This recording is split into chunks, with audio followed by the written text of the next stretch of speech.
ମୁଁ ଏବେ ଅଛି ଆମ କମ୍ପାନୀରେ ବର୍ତ୍ତମାନ କାମ ଆସିଲା। ମୁଁ ଯିବି ଏବେ ମୁମ୍ବାଇର ନଉଡ଼ା ଫାଟା କରିକିରି ଗୋଟେ ଜାଗା ଅଛି ସେଇଠିକି ଯିବି। ମୋ ହାଇଡ୍ରାର ଏକ୍ସିଲିଟର ତାରଟା ଛିଡ଼ି ଯାଇଛି, ସେଇ ଏକ୍ସିଲିଟର ତାରଟା ଆଣିବା ପାଇଁ ମୁଁ ବାହାରିଲି।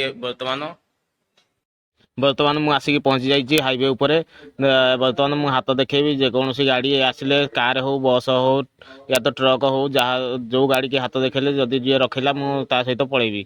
ବର୍ତ୍ତମାନ ଆସିକିରି ଦେଖିବାକୁ ମିଳିଲା କେତେ ସମୟ ହେଲା ମୁଁ ଠିଆ ହେଲିଣି କିନ୍ତୁ ଗାଡ଼ି ମିଳିନି। ବର୍ତ୍ତମାନ ଗୋଟେ ଟ୍ରକ୍ ଆସିଲା, ତାକୁ ହାତ ଦେଖିଲି ସେ ଟ୍ରକ୍ ଭାଇ ଜଣକ ଭାରି ଭଲ ଲୋକ, ସେଇଥିପାଇଁ ସେ ଗାଡ଼ି ରଖିକିରି ମୋତେ ଧରିକି ଗଲେ, ନେଇକି ମୋତେ କଲମ୍ବୋଲି ସର୍କଲରେ ଛାଡ଼ିଦେଲେ। ଯିବା ରାସ୍ତାରେ ଦେଖନ୍ତୁ ତିନିଟା ମାନେ ରୋଡ଼ ହେଇଛି। ଗୋଟେକରେ ଟ୍ରକ୍ ଯିବ ବାଁ ସାଇଡ଼ରେ, ତାପରେ କାର୍ ଯିବ, ତାପରେ ବସ୍ ଯିବ। ତିନିଟା ରୁଲ୍ ରେଗୁଲେସନ୍ ଗଭର୍ଣ୍ଣମେଣ୍ଟ ହିସାବରେ ମାନେ ସମସ୍ତେ ଚାଲୁଛନ୍ତି। ଏଠି ମାନେ ଲେଖା ହେଇଛି ବୋର୍ଡ଼ରେ, ମଝିରେ ରୁହନ୍ତୁ ନାହିଁ, ବଗଦା ପୁଡ଼େ ଆହେ, ମାନେ ଗୁମ୍ଫା ଆଗରେ ଅଛି। ସେଇଥିପାଇଁ ସେ ଆଗୁଆ ସତର୍କ କରେଇ ଦେଉଛି ବୋର୍ଡ଼ ମାରିକିରି, ଡୋଣ୍ଟ ଷ୍ଟପ୍, ମାନେ ଏଠି ରୁହନ୍ତୁ ନାହିଁ, ମଝି ରାସ୍ତାରେ ତୁମେ ରୁହନ୍ତୁ ନାହିଁ। କେବେ ବି କିଏ ରଖେଇଲେ ବି ରହିବେନି। କିନ୍ତୁ ଯେହେତୁ ଏଇଟା ଭଲ ଏରିଆଟା, କେହି କିଛି ଏତେ ମାନୁନାହାନ୍ତି। କିନ୍ତୁ ଅଲଗା ଆଗ ଜାଗାରେ ଅଛନ୍ତି ଚୁର ଫୁର ଠିଆ ହେଇକିରି ଆଗରେ ହାତ ଦେଖେଇବେ, ଲାଷ୍ଟରେ ଗଲାବେଳକୁ ଏଠୁ ପଇସା ମାଗିକି ନେଇଯିବେ। ସେଇଭଳିଆ ଯୋଗୁଁ ଇଏ ବୋର୍ଡ଼ ମାରି ଦିଆହେଇଛି। ଏବେ ଦେଖନ୍ତୁ ଗୁମ୍ଫା ଭିତରେ ଆମେ ପଶିକି ଯିବୁ। ଏଇଟା 100 ମିଟର ମାତ୍ର ଗୁମ୍ଫା। ୟା ଆଗରେ କିନ୍ତୁ ବଡ଼ ଗୁମ୍ଫାଟେ ଅଛି, ଯେଉଁଟା 1 କିଲୋମିଟର କମ୍ ସେ କମ୍। କିନ୍ତୁ ଇଏ 100 ମିଟର, ବହୁତ ଜଲ୍ଦି ମାନେ ପହଞ୍ଚି ଯାଉଛି ଆର କରିକି। କିନ୍ତୁ କେଡ଼େ ବହୁତ ସୁନ୍ଦର କିନ୍ତୁ ଗୁମ୍ଫାଟାକୁ ବନେଇଛନ୍ତି। ପାହାଡ଼କୁ ଖୋଳି ଚାରିକରୁ ମଝିଟା ପୁରା ଗୁମ୍ଫା ବନେଇ ଦେଇଛନ୍ତି। ତା ଭିତରେ ରୋଡ଼ ବନେଇକିରି ଗାଡ଼ି ଫାଡ଼ି ଯିବା ଆସିବା କରୁଛି। ଉପରେ ରହିଲା ପାହାଡ଼, ତଳେ ରହିଲା ରୋଡ଼। ସେଇଭଳିଆ ବହୁତ ବଢ଼ିଆ, ଆପଣମାନେ ଆସିଲେ ବି ଦେଖିପାରିବେ କେତେବେଳେ। ତାପରେ ଏମିତି ଆମେ ଯାଉଛୁ, ରାସ୍ତା ଆଉ କମ୍ ବାଟ ରହିଲା ସେଇ କଲମ୍ବୋଲି, ବେଶୀ ଦୂର ନୁହେଁ।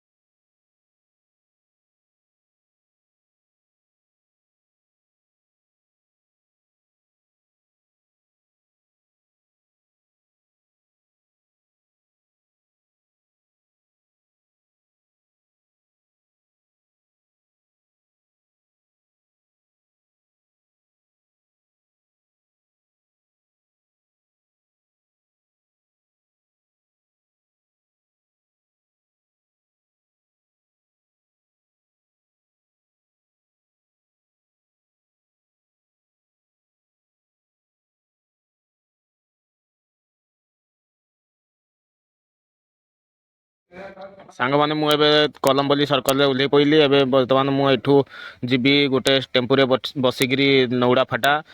କଲମ୍ବୋଲିଠୁ 5 କିଲୋମିଟର ଦୂର ନଉଡ଼ା ଫାଟା। ଇଏ ହେଉଛି କଲମ୍ବୋଲିଠୁ ନଉଡ଼ା ଫାଟା ଯେଉଁ ଗାଁଟା, ସେଇ ଜାଗାକୁ ଯାଉଛି ରାସ୍ତା। ସେଇ ରାସ୍ତାରେ ହିଁ ଏତେ ଗହଳି ହେଇଛି, ପ୍ରବଳ ଗହଳି। ମାନେ ମୁମ୍ବାଇ ମାନେ ତ ବହୁତ ଜନଗହଳି ଏରିଆ, ସେଇଥିପାଇଁ ଏତେ ଗହଳି ହେଇଛି। ମୁଁ ବର୍ତ୍ତମାନ ଗୋଟେ ଟ୍ୟାକ୍ସିରେ ବସି ପଡ଼ିଲି, ମୋତେ ନେଇକିରି କଲମ୍ବୋଲି ସର୍କଲରେ ଛାଡ଼ିବା ପାଇଁ। ମୋର କାମ ହେଇସାରିଲାଣି, ଜଷ୍ଟ କାମ ସାରିକିରି ମୁଁ ଟ୍ୟାକ୍ସିରେ ବସିକି ଏବେ ରିଟର୍ନ ଯାଉଛି କମ୍ପାନୀକି। ମୋ କମ୍ପାନୀକି ରିଟର୍ନ ବର୍ତ୍ତମାନ ମୁଁ ବାହାରିଲି ଏବେ ଟ୍ୟାକ୍ସିରେ। ये मुंबई रे बहुत ट्रैफिक जाम ଅଛି, ବହୁତ ଲୋକ ଚାଲି ଚାଲି ଟ୍ୟାକ୍ସିରୁ ଓହ୍ଲେଇକି ଚାଲି ଚାଲି ମୁଁ ଆସିଲି ବାସ୍ ଯୋଉ ହାଇୱେ ଟିକେ। ହାଇୱେରେ ବର୍ତ୍ତମାନ ବସ୍ ହଉ କି ଟ୍ରକ୍ ହଉ କି କାର୍ ହଉ, ଯେକୌଣସି ଜିନିଷରେ ଫେରେ ହାତ ଦେଖେଇଲେ ସେ ମୋତେ ନେଇକି ଛାଡ଼ିଦେବ ମୋ କମ୍ପାନୀ ପାଖରେ ରୋଡ଼ରେ। ଫୁଟପାଥରେ ଚାଲୁଛି, ରୋଡ଼ ଉପରେ ବର୍ତ୍ତମାନ ମୁଁ ଏଇ ରୋଡ଼ରେ ଚାଲି ଚାଲି ଯାଉଛି।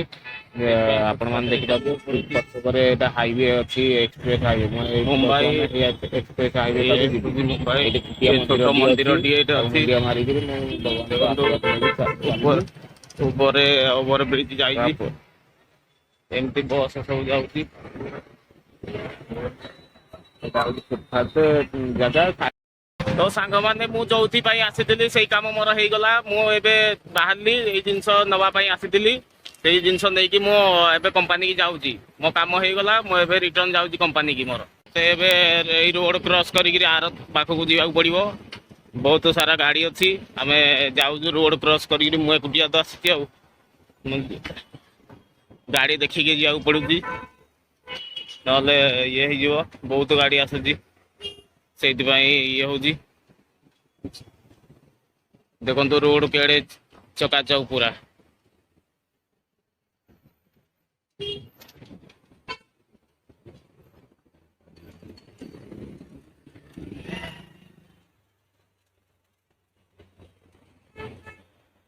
मत जावाक पड़ो आर करके बर्तमान जाऊँगी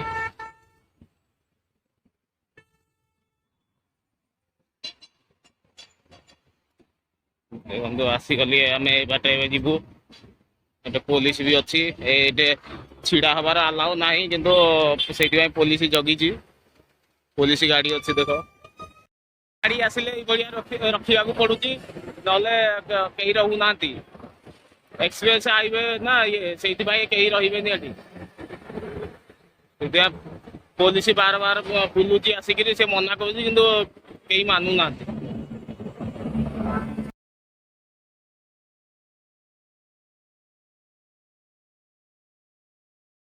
मेरा हाइड्रा अभी बनने जा रहा है ये मेरा सब मेंटेनेंस वाले हैं अभी बनाने वाले हैं अभी वो बना रहा है हाँ अभी बन जाएगा ना।